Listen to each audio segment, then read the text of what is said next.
નમસ્કાર, મંતવ્ય ન્યૂઝની સાથે હું છું સ્મિતા। વિશ્વ કેન્સર દિવસ 4 ફેબ્રુઆરીના રોજ ઉજવવામાં આવે છે। દુનિયાભરમાં વર્લ્ડ કેન્સર ડેની ઉજવણી કરવામાં આવતી હોય છે અને આ દિવસની ઉજવણી પણ એટલા માટે કરવામાં આવે છે કે ભારત સહિત દુનિયાભરમાં કેન્સરના કેસ ખૂબ જ ઝડપથી વધી રહ્યા છે અને કેન્સર એક જીવલેણ રોગ છે અને તેનાથી બચવાનો સૌથી પહેલો રસ્તો છે કેન્સર પ્રત્યે જાગૃતિ લાવવી। લોકોમાં જાગૃતિ આવે તે હેતુથી દર વર્ષે દુનિયાભરમાં 4 ફેબ્રુઆરીએ વિશ્વ કેન્સર દિવસની ઉજવણી કરવામાં આવતી હોય છે।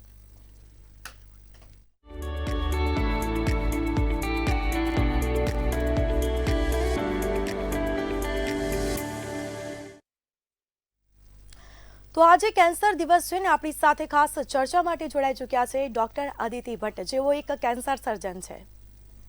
આજે ડોક્ટર મંતવ્ય ન્યૂઝમાં આપનું સ્વાગત છે। પહેલા તો દર્શક મિત્રોને એ માહિતી આપશો કે 4 ફેબ્રુઆરીએ કેન્સર દિવસ કેમ ઉજવવામાં આવે છે? તમે એનો જવાબ તો કદાચ તમારા ઇન્ટ્રોડક્શનમાં આપી દીધો છે કે કેન્સરના કેસીસ પ્રમાણમાં વધતા જાય છે। આજથી 100 વર્ષ પહેલાં મોટાભાગના લોકોને ખબર ના હોય કે કેન્સર શું હતું, પણ હવે આપણે કેન્સરના કેસીસની માત્રા વધતી છે। આપણે બધા જાણીએ છીએ, આપણા સગાવાળામાં કે પાડોશીઓમાં કે ફ્રેન્ડ્સમાં કોઈને કેન્સર થયેલો હોય છે। એટલે સાલ 2000થી 4 ફેબ્રુઆરી 4 ફેબ્રુઆરી અને વર્લ્ડ કેન્સર ડેની જેમ ઉજવાય છે, જેનાથી લોકોમાં કેન્સર વિશે જાગૃતતા થાય, એ લોકો સમજે કેન્સર શું છે, કેવી રીતે કેન્સરથી બચી શકાય અને જો કેન્સર થાય તો એના માટે શું કરવું। જી બિલકુલથી દર વર્ષે જે કેન્સર દિવસની ઉજવણી થતી હોય છે, અલગ અલગ થીમ ઉપર કેન્સર દિવસની ઉજવણી કરવામાં આવે છે। તો આ વખતે ખાસ કઈ થીમ ઉપર કેન્સર દિવસની ઉજવણી કરવામાં આવી છે તેના વિશે થોડી માહિતી આપશો? કેન્સર દિવસની કંઈ થીમ નથી હોતી, ખાલી મેઇન હોય છે કે કેન્સર ઝડપી પકડાય, વહેલું પકડાય। પહેલાં એવું હતું કેન્સરથી લોકો કેમ બીવે છે, કેમ કે બધાના મગજમાં એવું બેસેલું છે કે કેન્સર એ જાનલેવા હોય, કેન્સર એટલે તમે મરી જાઓ, કેન્સર એટલે કેન્સર। અને ખરેખર 100 વર્ષ પહેલાં એવું જ હતું, 100 લોકોને કેન્સર થાય તો એમાં 90 કેન્સરથી મટી જતા હતા।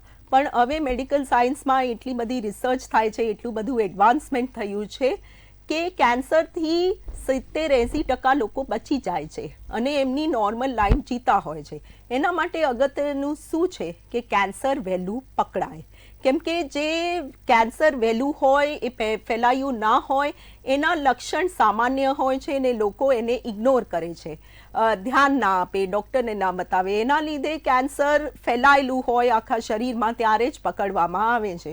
જો આપણે કેન્સરોના લક્ષણોને પહેલાંથી પકડી લઈએ અને સમયસર એની ડાયગ્નોસિસ કરાવીએ તો એ કેન્સરથી આપણે ટ્રીટમેન્ટ લઈને બચી શકીએ છીએ।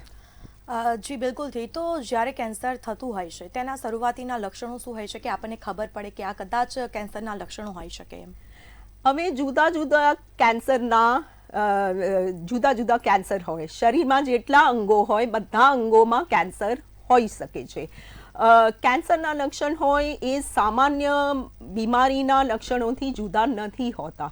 કોઈને માથું દુખે કે પેટમાં દુખે કે કંઈ યુરિનમાં પ્રોબ્લેમ થાય કે સ્ટૂલમાં પ્રોબ્લેમ થાય કે ઉધરસ આવે કે તાવ આવે, આ બધા લક્ષણો કેન્સરના હોઈ શકે છે। ભૂખ ઓછી લાગે, થાક લાગે કે પેટ ફૂલાઈ જાય, આ બધા લક્ષણો કેન્સરના હોઈ શકે, પણ આ લક્ષણો બીજા રોગનાએ હોઈ શકે। તમને સામાન્ય થાક લાગે, બહુ કામ કર્યું હોય કે લોહીની માત્રા ઓછી થઈ ગઈ હોય કે કંઈ ખાવામાં આવ્યું હોય તો સ્ટૂલમાં પ્રોબ્લેમ થાય। અગત્યનું શું છે કે કોઈ બી લક્ષણ 4 કે 6 અઠવાડિયાથી વધુ સમય હોય, સાધારણ દવાથી, તમારા નજીકના ડૉક્ટરની દવાથી એ લક્ષણ જતું ના હોય તો તમે આગળ એની તપાસ કરાવો, કોઈ સ્પેશિયલિસ્ટને મળો, કોઈ જાણીતા ડૉક્ટરને મળો કે આનું કારણ શું છે અને એના રૂટ સુધી પહોંચો। એનો નિદાન આવવો જોઈએ, એનો નિદાન ના આવે ત્યાર સુધી તમે તપાસ કરાવો અને જો કેન્સર હશે તો એની ડાયગ્નોસિસ થઈ જશે, નહીં હોય તો એ જે બીજો રોગ છે એની ટ્રીટમેન્ટ થશે। બિલકુલથી. તો જ્યારે કેન્સર થતું હોય છે આપણે ડૉક્ટરને બતાવવા જઈએ નોર્મલી અને ડૉક્ટર પછી આપણને સારવાર કરે છે અને કદાચ પછી એવું હોય કે સ્ટાર્ટિંગમાં એવું હોય કે કદાચ કેન્સરના સિમ્પટમ્સ ન દેખાતા હોય અને પાછળથી એવી ખબર પડે પરંતુ વધારે વધી ગયું હોય તો પછી એની માટે કોઈ દવા? આજકાલ બહુ બધી નવી દવાઓ આવે છે. હવે કેન્સરના 3 ટ્રીટમેન્ટ હોય છે. એક તો આપણે ઓપરેશન કરીને કેન્સરને કાઢી દઈએ. એ ઘણા કેન્સરમાં એ જ મેઇન ટ્રીટમેન્ટ હોય. એના જોડે આપણે કે એના સિવાય આપણે એને શેક આપી શકીએ. ઘણા કેન્સર હોય જે શેકથી મટી જતા હોય, જેમ કે ગર્ભાશયના મુખનું કેન્સર કે સર્વાઇકલ કેન્સર. આજકાલ લંગ કેન્સર છે, ઇસોફેગસ કે અન્નનળીનો કેન્સર છે. આ બધા કેન્સરોમાં શેક બહુ સારી રીતે કામ કરતા હોય છે. અને ત્રીજી ટ્રીટમેન્ટ છે કે કીમોથેરાપી. કીમોથેરાપી એટલે આપણી નસોમાં દવા અપાય જે દવા કેન્સર સેલ્સને મારી નાખે. હવે કીમોથેરાપીમાં બી બહુ નવા ટાઈપની દવાઓ આવી છે. ટાર્ગેટેડ થેરપી છે, એક પ્રકારના કેન્સરને જ એ દવા મારે અને એનો બહુ જ સારો રિઝલ્ટ મળે. ઇમ્યુનોથેરાપી આવી છે. તો જે એડવાન્સ સ્ટેજના કેન્સર હોય એના માટે ઘણી બધી પ્રગતિ થયેલી છે, જેમાં 20% કે 30% લોકો બચતા હતા. હવે 50થી 60% લોકો એ બચી શકે છે, પણ પ્રોપરલી સારવાર કરાવી પડે. બિલકુલથી. જ્યારે કેન્સર થતું હોય છે ત્યારે શરૂઆતના લક્ષણો જે આપે કહ્યા એ રીતે અને અત્યારે લાઇફસ્ટાઈલના લીધે બી કદાચ રોગ પ્રતિકારક શક્તિમાં લોકોમાં ખાસ કરીને કહેવામાં આવે તો બીમારીનું કારણ અને સાથે સાથે જંક ફૂડનું કારણ બી એક કહી શકીએ. તો તેના કારણે બી કેન્સર થઈ શકે તેવું કોઈ માહિતી આપની પાસે? તો કેન્સર જો કોઈ એક કારણથી નથી થતું. કેન્સરના ઘણા કારણો હોય જે આપણા લાઈફસ્ટાઈલથી રિલેટેડ છે. એટલા માટે જ 100 વર્ષમાં કેન્સરની માત્રા વધી ગઈ છે.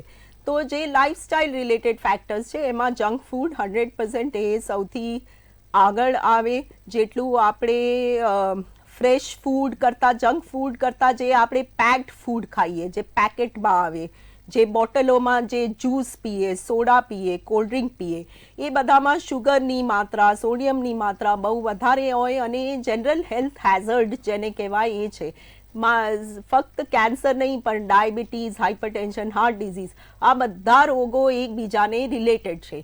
બીજી વસ્તુ છે કે આપણે એક્સરસાઇઝ નથી કરતા, કંઈ ફિઝિકલ એક્સરસાઇઝ નથી થતી. બધું આપણે ફોન ઉપર બેઠા બટન હલાઈને કરવું છે. તો જે આપણી ફિઝિકલ એક્સરસાઇઝ હોતી હતી એ એકદમ ઝીરો આવી ગઈ છે. એક્ઝેક્ટ આંકડા મને ખબર નથી, પણ હું કહી શકું કે 20થી 30% લોકોથી વધારે લોકો રેગ્યુલર એક્સરસાઇઝ કરતા નથી. એ એક બીજો કારણ છે. આ બધા ફેક્ટર્સના લીધે આપણું વેટ જે છે એ નોર્મલથી વધારે રહેતું હોય છે. એના સિવાય આપણું વાતાવરણ બહુ પ્રદૂષિત થઈ ગયું છે.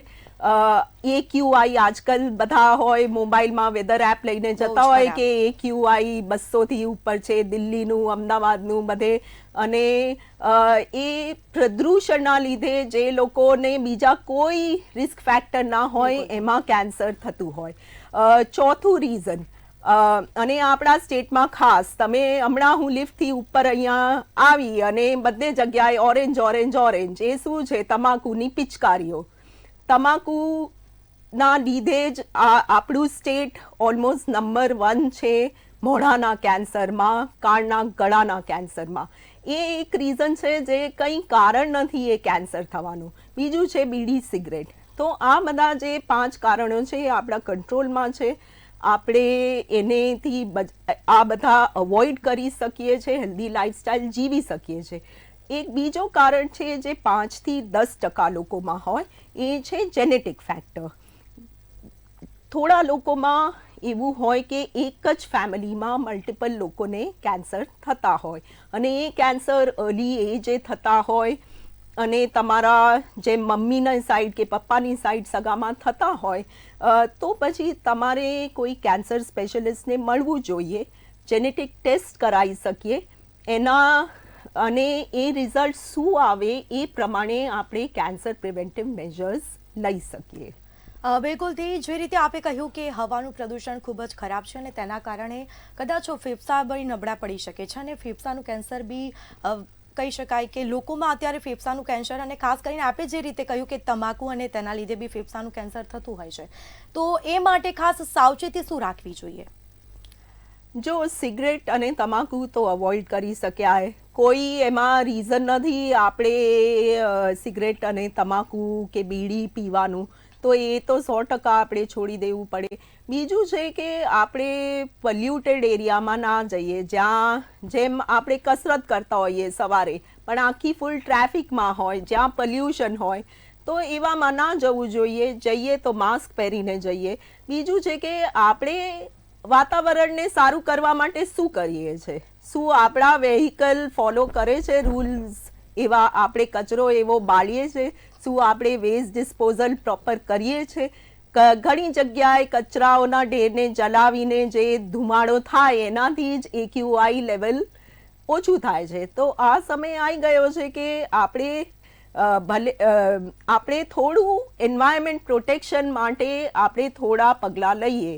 આપણું જે વેહિકલ છે કે જે સ્કૂટર છે કે ગાડી છે એનું PUC કરાવીએ કે કંઈ પ્રોપર પેટ્રોલ યુઝ કરીએ.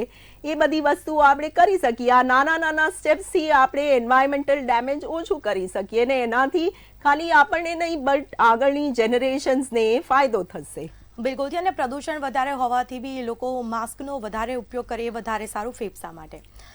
ખાસ કરીને બીજી વાત કરીએ તો અત્યારે સ્તન કેન્સર બી વધારો થઈ રહ્યો છે સ્તન કેન્સરમાં, અને સ્ત્રીઓ અને તેનો ભોગ બનતી હોય છે, અને સ્ત્રીઓને ખબર નથી પડતી કે સ્ટાર્ટિંગના એના સિમ્પટમ્સ શું હોય છે, અને પછી રિપોર્ટ કરાવે ત્યારે કદાચ એ લાસ્ટ સ્ટેજનું હોય છે અને પછી એનું નિદાન નથી હોતું.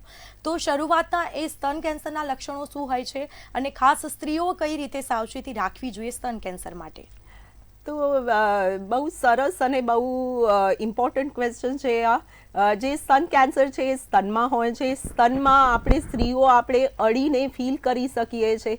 કોઈ ગાંઠ હોય, તમે નાતા હો કે કપડાં પહેરતા હો ને તમને કંઈ ગાંઠ ફીલ થતી હોય તો તમે તમારા ગાયનોકોલોજિસ્ટને જ મળો. તમને કેન્સર ડૉક્ટર સુધી આવવાની જરૂર નથી. તમારા જે ગાયનેકના ડૉક્ટર હોય કે જે તમારા ફેમિલી ડૉક્ટર હોય એને બતાવો. કંઈ તમારા નિપ્પલમાંથી કંઈ ડિસ્ચાર્જ આવતું હોય, કંઈ પાણી જેવું આવતું હોય કે પરુ જેવું આવતું હોય કે લોહી જેવું આવતું હોય તો તમે ડૉક્ટરને કન્સલ્ટ કરો.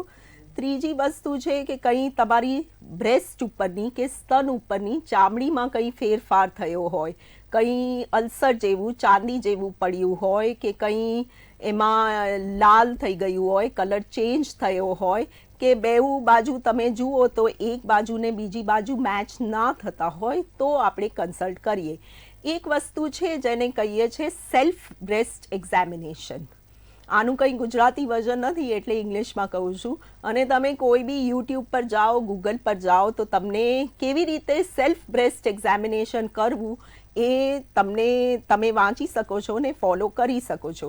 સેલ્ફ બ્રેસ્ટ એક્ઝામિનેશન દરેક ladies over the age of 30 વર્ષથી વધુ ઉંમરના લેડીઝોએ મહિનામાં એક વખત કરવું જોઈએ. એમાં 10 મિનિટ લાગે અને તમે તૈયાર થતી વખતે, રોજ નાહીને તૈયાર થતી વખતે એ કરી શકો છો. તો જો આટલું સિમ્પલ બધું ફોલો કરીએ તો 80થી 90% સ્તનના કેન્સર પહેલા સ્ટેજમાં પકડાશે. અને સ્તનના કેન્સર પહેલા સ્ટેજમાં પકડાય એટલે 95% પેશન્ટ ક્યોર થઈ જાય, કેન્સર કાયમી મટી જાય. બિલકુલથી, જે રીતે આપે કહ્યું કે સ્તન કેન્સર કઈ ઉંમરની જે સ્ત્રીઓને થતું હોય છે તેના વિશે થોડી માહિતી આપશો? હા, તો એ બી બહુ અગત્યનું છે કેમ કે ખાસ કર સ્તન કેન્સર નહીં પણ બીજા ઘણા બધા કેન્સર, એક છે મોટા આંતરડાનો કેન્સર. આ બધા કેન્સર પહેલા કેન્સર રોગ ઉંમરના રિલેટેડ હતું કે 50થી વધુથી ઉંમરના લોકોને જ કેન્સર થાય, અને જેમ ઉંમર વધતી જાય એમ કેન્સરની માત્રા અને પ્રમાણ વધતો જાય. હવે આપણે એક બહુ આ ખરાબ ટ્રેન્ડ જોઈએ છે કે 30%થી 40% કેન્સર 40 વર્ષનાથી નાની ઉંમરના લોકોમાં થાય છે. અને આમાં સ્તનનું કેન્સર અને આ મોટા આંતરડાનું કેન્સર એ સૌથી આગળ આવે છે. આ નાની ઉંમરના લોકોને થાય છે અને એનાથી એમની આખી સોર્ટ ઓફ લાઈફ ડિસ્ટર્બ થઈ જાય છે. તો બહુ અગત્યનું છે કેન્સર પ્રિવેન્શન. જે હેલ્ધી લાઈફસ્ટાઈલ એ આપણે 25 વર્ષ કે 30 વર્ષે નથી ચાલુ કરવી, એ આપણે આપણા બાળકોથી ચાલુ કરવી છે.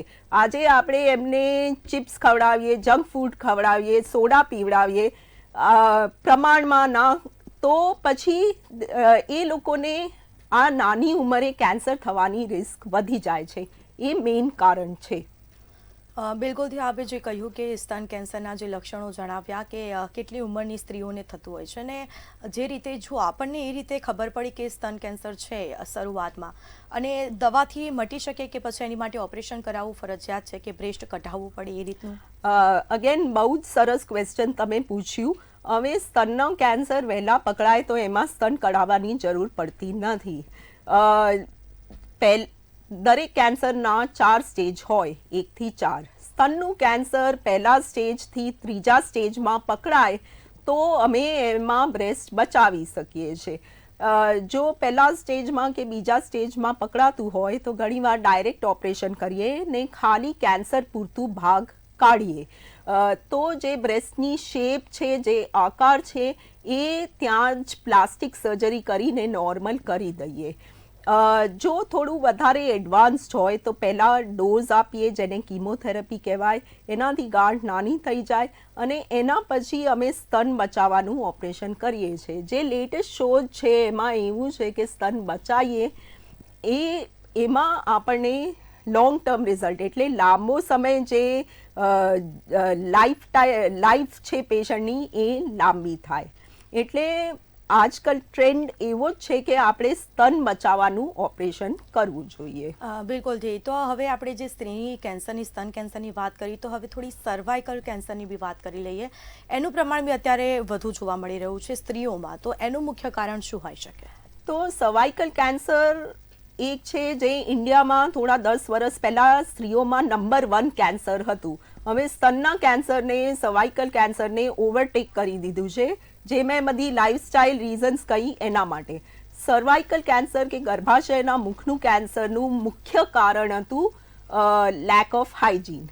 એટલે આપણે જે પીરિયડ્સમાં હોય, લેડીઝ મહિના આવતા હોય, માસિક આવતા હોય, એ વખતે જે પ્રોપર પેડ યુઝ નહોતા કરતા, કપડાં યુઝ કરતા હતા, ત્યાં ગંદુ રહેતું હતું, ઇન્ફેક્શન થતો હતો, એના લીધે કેન્સર વધતું હતું. આજના જમાનામાં આપણે ડર્ટી ટોયલેટ યુઝ કરીએ, ગંદા ટોયલેટ્સ યુઝ કરીએ, એનાથી એ ઇન્ફેક્શન થઈ શકે ને ઇન્ફેક્શન લાંબો સમય રહે તો કેન્સર થઈ શકે. સર્વાઇકલ કેન્સરને પ્રિવેન્ટ કરવા માટે વેક્સિન છે.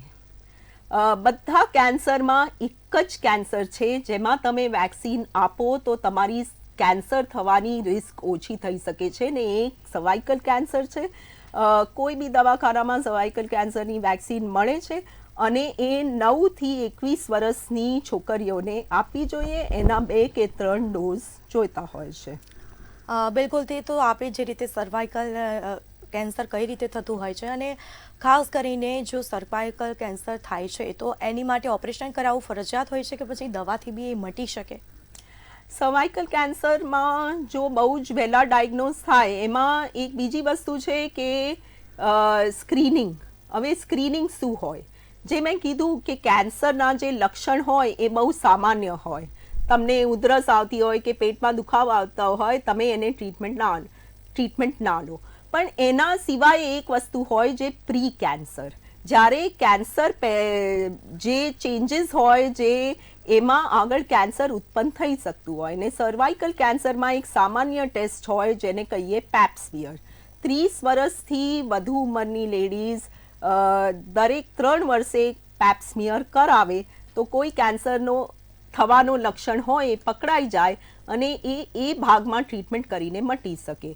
જ્યારે પહેલા સ્ટેજમાં સર્વાઇકલ કેન્સર થાય ત્યારે અમે ઓપરેશન કરતા હોઈએ, પણ ગાંઠ થોડી વધી ગઈ હોય તો શેક આપતા હોઈએ. સર્વાઇકલ કેન્સર એ એવું કેન્સર છે જેમાં આપણે શેકથી એ બહુ સારા રિઝલ્ટ મળતા હોય છે. તો કોઈને ઓપરેશન ના કરાવવું હોય તો શેક અને થોડા કીમોથેરાપીના ડોઝથી કેન્સર મટી શકે છે.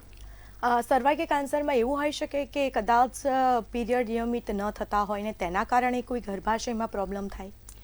પીરિયડ નોર્મલ ના થવાના લીધે કેન્સર ના થાય. પીરિયડ નોર્મલ શેના લીધે નથી થતા એ જે કારણ છે, જે બોડીમાં હોર્મોનલ ચેન્જીસ છે, દે કેન પ્રીડિસ્પોઝ કે એમાં તમારી કેન્સર થવાની રિસ્ક વધી જાય, પણ એનાથી એકલાથી કેન્સર થાય એવું નથી થતું. તો તમને કંઈ પીરિયડ્સ અબનોર્મલ આવતા હોય, હેવી આવતા હોય કે બે પીરિયડ વચ્ચે બ્લીડિંગ થતી હોય, તો એનાથી તમારી કેન્સરની રિસ્ક ના વધી જાય, પણ તમારે એની સારવાર કરાવવી જોઈએ. બિલકુલથી. અને ખાસ કરીને બીજી વાત કરીએ તો સ્ત્રીઓમાં બી વધારે કેન્સર થતા હોય છે, અને આપે જે રીતે સર્વાઇકલ કેન્સર કઈ રીતે થાય છે અને તેના લક્ષણો શું છે તેના વિશે ખૂબ સરસ માહિતી આપી. બીજી વાત કરીએ તો જ્યારે સ્ત્રી પ્રેગ્નેન્ટ હોય છે અને એને કદાચ કેન્સર હોય તો એ ઇફેક્ટ બાળક ઉપર પડી શકે? સ્ત્રી જ્યારે પ્રેગ્નન્ટ હોય તો ઇફેક્ટ બાળક ઉપર ના પડે. મધરથી ચાઇલ્ડને કેન્સર ક્યારે નથી થતું. એ વખતે જો જે બી હજી બાળક જન્મ્યું નથી, તો અમારી પહેલી પ્રાયોરિટી હોય કે અમે જે લેડી છે, જે જીવતું માણસ છે, એનો જીવ પહેલાં બચાવીએ. તો આપણે પ્રેગ્નન્સીના 3 ફેઝ હોય, જેને અમે મેડિકલ ભાષામાં ટ્રાઇમેસ્ટર કહેતા હોઈએ. 9 મહિનામાં પહેલા 3 મહિના ફર્સ્ટ ટ્રાઇમેસ્ટર, બીજા 3 મહિના સેકન્ડ ટ્રાઇમેસ્ટર ને લાસ્ટ થર્ડ ટ્રાઇમેસ્ટર. જો ફર્સ્ટ ટ્રાઇમેસ્ટરમાં થાય અને કેન્સરની ટ્રીટમેન્ટ કરવી હોય તો ઘણી વખત બાળક જોડે ક્યાં તો અમે બાળક પાડવાનું કહીએ, ક્યાં અમે વેઇટ કરીએ કે સેકન્ડ ટ્રાઇમેસ્ટરમાં જાય, કેમ કે પહેલા 3 મહિનામાં બાળકના અંગો બની રહ્યા હોય ને એ વખતે આપણે મધર ઉપર કોઈ ઓપરેશન ના કરીએ. તો જો બીજા ટ્રાઇમેસ્ટર સુધી વેઇટ કરી શકીએ તો અમે ડીલે કરીએ, અને એ પછી જ્યારે 3 થી 6 મહિના ચાલતા હોય ત્યારે કેન્સરની સારવાર કરી શકીએ. તો ફર્સ્ટ મધરને બચાવવું, સેકન્ડ બાળકને બચાવવું, અને આ જોડે કેન્સરે ટ્રીટ કરવું. તો ઘણા નવા આવા આવિષ્કારો છે, ટ્રીટમેન્ટ મેથડ્સ છે, જેનાથી પ્રેગ્નન્સી ડ્યુરિંગ જે કેન્સર થતો હોય એની ટ્રીટમેન્ટ કરી શકાય. બિલકુલથી ડૉક્ટર. તો આપણે અત્યારે સ્ત્રીઓના કેન્સરને લઈને વાત કરી, તો થોડુંક પુરુષો તમાકુનું ને દારૂનું ને એનું વધારે સેવન કરે છે, એના લીધે કદાચ તમાકુના લીધે મોઢાનું કેન્સર થતું હોય છે, તો એ માટે ખાસ શું તકેદારી રાખવી? આપે જે રીતે કહ્યું કે તમાકુ અને સિગારેટ છોડવી જોઈએ, ઓપરેશન કરાયું અને અમુક ઘણા એવા કિસ્સાઓ બી સામે આવે છે કે ઓપરેશન કરાયા પછી પણ ફરીથી ઓપરેશન કરાવવું પડે છે, તો એનું મુખ્ય કારણ શું હોય છે? જો આપણે ખાલી મોઢાના કેન્સરની વાત કરીએ તો એમાં અગેન મોઢાના કેન્સર તો એને પકડવું હજી સહેલું છે, કેમ કે સામાન્ય માણસને મોઢામાં ચાંદી ના થાય. જે મોઢાના કેન્સર થતા હોય કે જીભના કેન્સર થતા હોય કે ગળાના કેન્સર થતા હોય એમાં ચાંદી પડે. તમારા જીભ પર ચાંદી પડે કે અંદર મોઢામાં ચાંદી પડે તો તમને ખબર હોય, જેમ તમે આ સ્ક્રીન ઉપર જોઈ શકો છો. જે ચાંદુ 4 થી 6 અઠવાડિયા સુધી મટતું ના હોય એની પ્રોપર સારવાર કરાવી, નિદાન કરાવવું કે આનું મૂળ શું છે. હવે એકવાર આ તમાકુ અને સિગરેટ એનાથી એક કેન્સર ઉત્પન્ન થાય, પણ એ એક જગ્યાએ, હવે આપણે જો આ ચામડી છે આખા હાથ ઉપર છે, તો એવી મોઢાની ચામડી આખા મોઢા પર હોય, એક જગ્યાએ ચાંદુ ઉત્પન્ન થયું તો બીજી જગ્યાએ ઉત્પન્ન થવાની શક્યતા હોય. તો રીસર્જરી ઘણીવાર હોય કે બીજી જગ્યાએ કેન્સર ઉત્પન્ન થયું હોય, એને ફિલ્ડ કેન્સરાઇઝેશન કહેવાય, કે આખી જે અંદરની ચામડી છે, જેને મ્યુકોઝા કહીએ, એમાં કેન્સર થવાની શક્યતા થઈ હોય. ઘણીવાર એવું થયું હોય કે કેન્સર બહુ એડવાન્સ સ્ટેજમાં થયો હોય, 3જા સ્ટેજમાં થયો હોય, અને એ વખતે ઓપરેશન કર્યું હોય તો એમાં ફરીવાર એને જગ્યાએ કેન્સર થવાની શક્યતા વધી જાય ને એ કારણ હોય કે ફરીવાર ઓપરેશન કરવું પડે. બિલકુલથી. તો ડૉક્ટર, આજે 4 ફેબ્રુઆરી છે, ખાસ દર્શક મિત્રોને શું માહિતી આપશો કેન્સર વિશે જાગૃતિ લાવવા માટે? તો 3 પોઈન્ટ્સ. એક તો કેન્સર એટલે કેન્સર નહીં, કેન્સર એટલે ટ્રીટેબલ છે. તો તમને કેન્સર થાય કે કોઈને કેન્સર થાય તો બીવાની જરૂર નથી, એની સારવાર લેવાની જરૂર છે. બીજું કે prevention is better than cure. એટલે જે મેં તમને રિસ્ક ફેક્ટર્સ કયા એ તમે 100% કાઢી ના શકો, પણ જેટલું તમે તમારી કેન્સરની રિસ્ક ઘટાડો એટલું સારું. અને ત્રીજી વસ્તુ કે તમને કોઈ બી લક્ષણ હોય, કોઈ બી સાઇન સિમ્ટમ હોય તો એને તમે લાંબા સમય માટે ઇગ્નોર ના કરો, ડૉક્ટર પાસે જાઓ અને એનું નિદાન કરાવો. બિલકુલથી તો આપણી સાથે ડૉક્ટર અદિતિ ભટ્ટ જોડાયા અને દર્શક મિત્રોને સરસ માહિતી આપી કેન્સર જાગૃતિ વિશે તેઓએ સરસ જાણકારી આપી તેના વિશે આપનો ખૂબ ખૂબ આભાર. Thank you. તો આ સાથે જે રીતે આજે 4 ફેબ્રુઆરી છે અને કેન્સર દિવસ છે, આપણી સાથે જે ડૉક્ટર જોડાયા તેઓએ સરસ માહિતી આપી લોકોને શું જાગૃતિ લાવવી જોઈએ કેન્સરને લઈને અને લક્ષણો કઈ રીતના હોય છે, રિપોર્ટ્સ કરાવવા જોઈએ, ઓપરેશન કરાવવું જોઈએ કે પછી દવા લેવી જોઈએ, તે આપના જાણીતા જે બી ડૉક્ટર હોય તેની પાસે આપ સલાહ સૂચન લઈ શકો છો. ફરી મળીશું એક નવા શો સાથે. મને રજા આપશો. નમસ્કાર.